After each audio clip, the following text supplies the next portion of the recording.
I think Leicester City is kind of in a turning point. It used to be an industrial city, and now a developing city, and now is trying to become a service-based city. And it also developed quite a lot student residential facility for the students. So it had two main universities. Now bringing young population.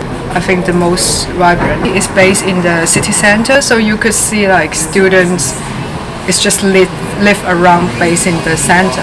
It's a bar and cafe facilities around, cultural quarter.